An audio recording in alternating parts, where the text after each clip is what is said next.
आश्वासन काहीच नाही दिलं. आश्वासन त्यांनी फक्त एक थोडं आमचं एक आंदोलन दाबण्याचा प्रयत्न केला. आम्हाला कुठली म्हणजे आर्यची भाषा वापरण्याचा प्रयत्न केला. ते आम्ही त्यांच्या कुठल्याही मजुरीगिरीला जे म्हणणं जात आम्ही सांगितलं आम्ही ठाम आहेत, आम्ही आंदोलन करणार म्हणजे करणार. रोजी त्यांचा दादांचा काल 28 तारखेला 18 तारीख सॉरी 18/6 रोजी काल दादांचा फोन आला. दादांचा फोन आला की तुम्ही समोर या, आपण समोर काहीतरी बसून भेटू. त्या अनुषंगाने मी आज समोर आलो. आज ज्या माझ्या गाडीतल्या बंगल्यावर बसून एक संबंधित कामगाराला 5 लाख रुपयाची आर्थिक सहाय्यता मदत म्हणून तात्काळ कारखान्याकडून चेक घेतला आणि कारखान्याच्या मुगवणीपणाला तिथं हाण काढला. आम्ही 29/4/2026 रोजी तेलगाव येथे सुंदरराव सोळंके सहकारी साखर कारखाना येथे आग लागली असता एका कामगाराचा त्यामध्ये भरपूर एक कामगार जखमी झाले होते आणि त्यानंतर त्यांना कुठलंही अर्थसहाय्य झालेलं नव्हतं. नंतर कृष्ण तिडके ऊसतोड मजूर संघटनेचे अध्यक्ष त्यांनी 29/5/2026 रोजी तेलगाव कारखान्यावर आंदोलन छेडण्याचा कार्यक्रम केला. नंतर 29/5 रोजी आंदोलनस्थळी तुम्हाला काही दादांची त्यावर काही प्रक्रिया आलती का? नाही 29/5 रोजी आम्ही कारखान्यावर गेलो. संबंधित कारखान्याने आंदोलन केलं. कारखान्याचे MD आम्हाला स्वतः तिथे आले. त्यांनी आमचं निवेदन घेतलं आणि आम्हाला त्यांनी वेळ मागितला. त्यानुसार आम्ही त्यांनी 11/6/2026 पर्यंत वेळ दिला. 10/6 पर्यंत आम्ही काही विषय मिटवू, 11/6 आम्ही उपोषण करू. त्यानंतर मला डबल कारखान्यात त्यांनी बोलून घेतलं. बोलून घेतल्यानंतर मला कारखान्यात त्यांनी पत्र दिलं की 20 तारखेपर्यंत आम्हाला दादा इथं नाहीत. आमचे कारखान्याचे सन्माननीय चेअरमन व दादा इथे नसल्यामुळे 20/6 पर्यंत तुम्ही थांबा. 20/6 पर्यंत कुठलाही तुमचा मार्ग काढून याचा तो उद्या मार्गी लावू, असा विषय आमचा झाला होता त्यावेळेस. आणि नंतर तुम्ही एक 16/6 रोजी तुमची एक बैठक झाली. त्यात कारखान्याचे चेअरमन वीरेंद्र सोळंके आणि तुमचे त्यात काय त्या बैठकीत काय घडलं? 16/6 रोजी मला कारखान्याच्या संबंधित MDचा फोन आला की कारखान्याचे चेअरमन सध्या चालू वीरेंद्र भैया सोळंके आहेत, त्यांनी आपल्याला बैठक बोलवली आहे, आपण बसून या चर्चा करून कुठेतरी काय करू. त्या बैठकीसाठी आम्ही चर्चेसाठी गेलो. त्या बैठकीत त्यांनी काय आश्वासन दिलं तुम्हाला? नाही आश्वासन काहीच नाही दिलं. आश्वासन त्यांनी फक्त एक थोडं आमचं एक आंदोलन दाबण्याचा प्रयत्न केला. आम्हाला कुठली म्हणजे आर्यची भाषा वापरण्याचा प्रयत्न केला. ते आम्ही त्यांच्या कुठल्याही मजुरीगिरीला जे म्हणणं जात आम्ही सांगितलं आम्ही ठाम आहेत, आम्ही आंदोलन करणार म्हणजे करणार. 21 तारखेला आम्ही उपोषण आमरण करणार म्हणजे करणार. वातावरण पेटवणार म्हणजे पेटवणार असताना आम्ही आदेश दिला. नंतर तुम्ही आंदोलन छेडण्याचं तुम्ही मीडियाला असं सांगितलं होतं की मी 21 तारखेला आंदोलन करणार. त्यावर तुम्ही पुन्हा दादाशी काही संवाद झाला का तुमचा? नाही काल रोजी त्यांचा दादांचा काल 28 तारखेला 18 तारीख सॉरी 18/6 रोजी काल दादांचा फोन आला. दादांचा फोन आला की तुम्ही समोर या, आपण समोर काहीतरी बसून भेटू. त्या अनुषंगाने मी आज समोर आलो.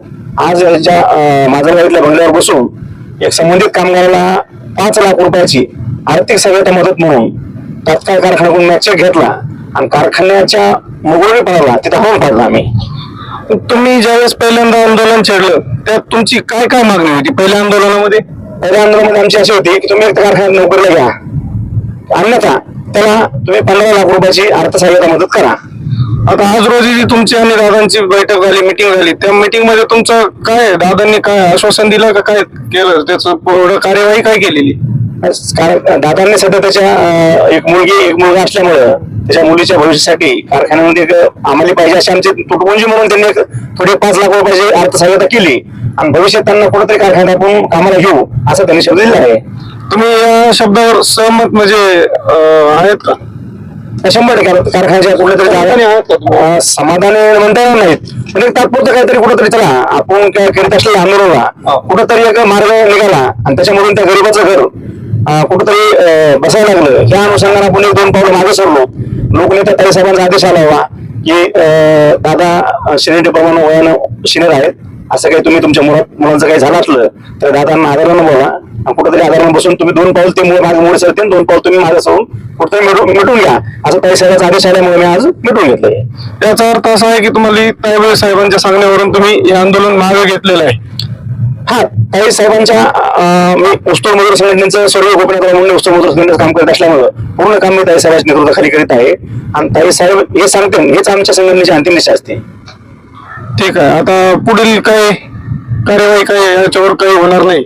नाही पुढल्या आता कारवाई 21 तारखेचं मी सर्वांना विनंती करतो की आपण सर्व जे लोक मला पाठिंबा होतात, मला संबंध महाराष्ट्रातून फोन आले की आम्ही उपोषणावर तुम्ही बसा, आम्ही ते मजुरासाठी हजारो कार्यकर्त्याचे फोन आले ते त्यांना मी एकच विनंती करतो की आता आपलं आंदोलन थांबलेलं आहे, आपण उपोषण 21 तारखेला करणार नाहीत.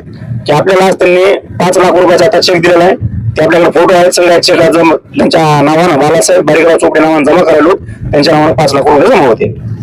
तुम्ही यापूर्वी पण जिथे काय ऊसतोड मजूर असोत, कुठं मुकदम संघटनेचे मुकदम असोत, यांच्यावर जिथं जिथं अन्याय झालेला आहे तिथं तुम्ही आवाज उठवलेला आहे, याबद्दल काय सांगाल?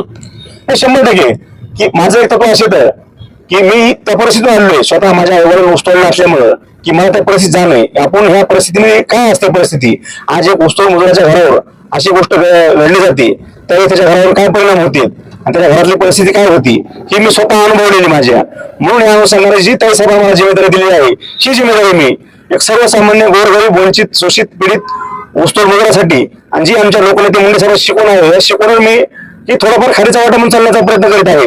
ही 100% मी म्हणजे कुठल्याही मजुराचा मला आतापर्यंत जेवढे फोन आलेत जे मजुरापर्यंत मला बोलवलंय त्यातल्या 99% मजुरांना याच्या व्यतिरिक्त कारखान्याला काय सांगायचंय की तुम्ही मजूर घेऊन जात असताना किंवा कारखान्यात मजूर कामाला लावत असताना त्या मजुराचा इन्शुरन्स असणं हा कंपल्सरी आहे आणि 100% मी इन्शुरन्स पाळलाच पाहिजे. कायद्याने कामगार ऍक्टानुसार बंधनकारक आहे तुम्हाला की माझी हात जोडून विनंती की आम्हाला तुमच्या विरोधात संघर्ष करण्याची की किंवा कुठल्या कारखानदाराला धरून आणण्याची किंवा कुठल्या कारखानदाराच्या दारात उपोषण करण्याची असे करण्याची वेळ तुम्ही आणू नये. तुम्ही कंपल्सरी कारखान्यात तुमच्या मजूर विनंती ऊसतोड मजूर असेल कारखान्यात मजूर असेल विनंती करण्यापूर्वी त्याचा विश्वास तुम्ही फाळला पाहिजे. हे तुम्ही सगळे महाराष्ट्र असो, कर्नाटक असो, MP असो, गुजरात असो, जेवढ्या राज्यामध्ये मजूर काम करतात एवढ्या राज्यातल्या कारखानदारांना एकच विनंती करतो की तुम्ही मजुराचा विश्वास फाळा, अन्यथा संघटनेचा आम्ही बघा की 100% खारीचा वाटा एस आलो 100% हे मला मान्य आहे आणि त्यांना मी मदत मिळवून दिली. याच्याबद्दल मला जेवढे सपोर्ट पाठिंबा केला मी तेवढ्यांचा आभारी आहे. सोशल मीडिया असेल, इलेक्ट्रॉनिक मीडिया असेल, सगळ्या मीडियाने पण मला अधूनमधून पूर्ण साथ केली, यांचा पण मी सर्वांचा आभारी आहे. तत्पूर्वी त्यांना जे मजूर होते त्यांना 5 लाख रुपयाची मदत झालेली आहे. courier.com सह मारुती खाडी माजलगाव.